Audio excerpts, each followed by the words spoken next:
Hey guys, যদি আপুনি ভাবি আছে মেডিকেল ডিপাৰ্টমেণ্টত আপুনি আপোনাৰ নিজৰ কেৰিয়াৰটো ষ্টাৰ্ট কৰিব, দেন এইটো ভিডিঅ' আপোনাৰ কাৰণে বহুত ইম্পৰ্টেণ্ট হ'ব গৈ আছে।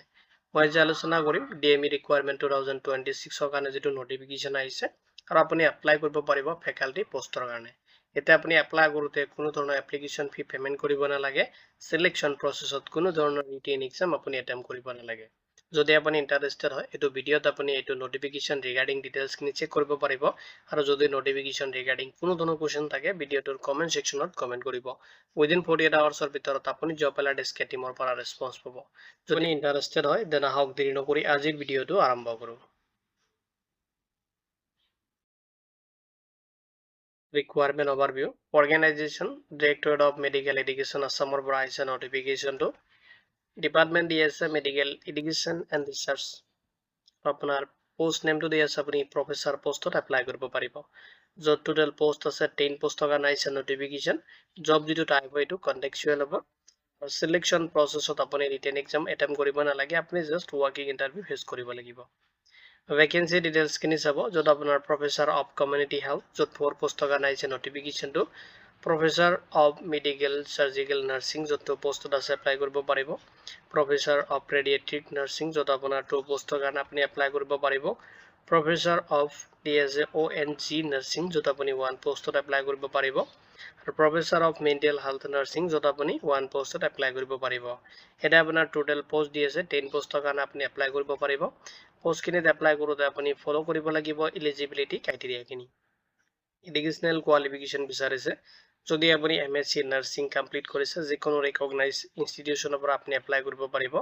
যদি আপুনি PhD নাৰ্ছিং কমপ্লিট কৰিছে এপ্লাই কৰিব পাৰিব।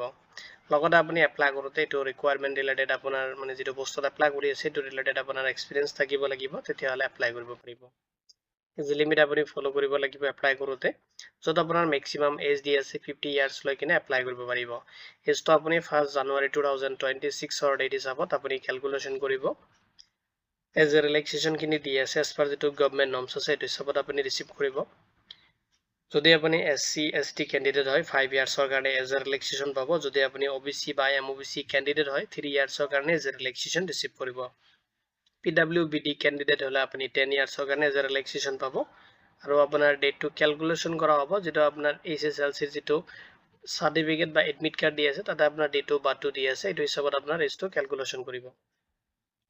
চেলাৰী আপুনি ৰিচিভ কৰিব, চেলাৰীটো আপোনাৰ পাৰ মান্থকে 95,000কে ৰিচিভ কৰিব।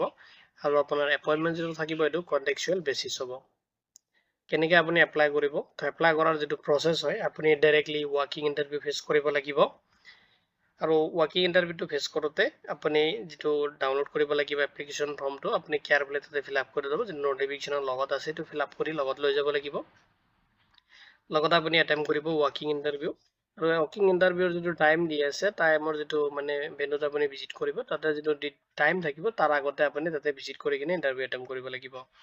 আৰু লগত আপুনি এপ্লাই কৰোঁ মানে যেতিয়া যাব ইণ্টাৰভিউ দিবৰ কাৰণে আপোনাৰ যিটো অৰিজিনেল ডকুমেণ্টছখিনি থাকে সেইখিনি লগত লৈ যাব লাগিব। লগত আপুনি তাতে ফটোকপি কৰি ল'ব যিখিনি ডকুমেণ্টছ তাতে লৈ যাব, আৰু তাতে আপুনি চেল্ফ এটাচ কৰি ল'ব। নেক্সট আপোনাৰ ৰিচেণ্ট দুটা পাছপোৰ্ট চাইজ ফটোগ্ৰাফো আপুনি কালাৰ তাতে লগত লৈ যাব লাগিব। ইম্পৰ্টেণ্ট ডেটছ এণ্ড ভেন্যুখিনি চাব। ৱাকিং ইণ্টাৰভিউটো আপোনাৰ 31 আগষ্ট 2026 হ'ব। আৰু যিটো ৰিপৰ্টিং এণ্ড ইণ্টাৰভিউ টাইম দি আছে 11 AM পৰা ষ্টাৰ্ট হ'ব। আপুনি মিনিমাম 9 to 10 AM ভিতৰত আপুনি তাতে ভিজিট কৰিব লাগিব। ভেন্যুটো দি আছে, আপুনি ভেন্যুটো নোট কৰি ল'ব আৰু এইটো ভেন্যুত আপুনি যাই কিনে ইণ্টাৰভিউ এটেম্প কৰিব লাগিব। অফিচ অফ দ্য ডিৰেক্টৰ যিটো medical education Assam 6 mile Khanapara গুৱাহাটীত আছে, আৰু পিন নাম্বাৰটো দি আছে 781022। এইটো এড্ৰেছ আপুনি নোট কৰি ল'ব আৰু এইটো এড্ৰেছত আপুনি ভিজিট কৰি কিনে আপুনি ৱাকিং ইণ্টাৰভিউ ফেচ কৰিব লাগিব। ইম্পৰ্টেণ্ট লিংকখিনি ভিডিঅ'টোৰ ডেছক্ৰিপশ্যন চেক কৰিলে পাই যাব। লগত আপুনি জব এলাৰ্ট এছকে পৰ্টেলটো ভিজিট কৰিব পাৰে। নটিফিকেশ্যন ৰিগাৰ্ডিং যদি কোনো ধৰণৰ কুৱেশ্যন থাকে ভিডিঅ'টোৰ কমেণ্ট ছেকশ্যনত কমেণ্ট কৰিব। উইদিন 48 আৱাৰ্ছৰ ভিতৰত আপুনি জব এলাৰ্ট এছকে টীমৰ পৰা ৰেছপন্স পাব।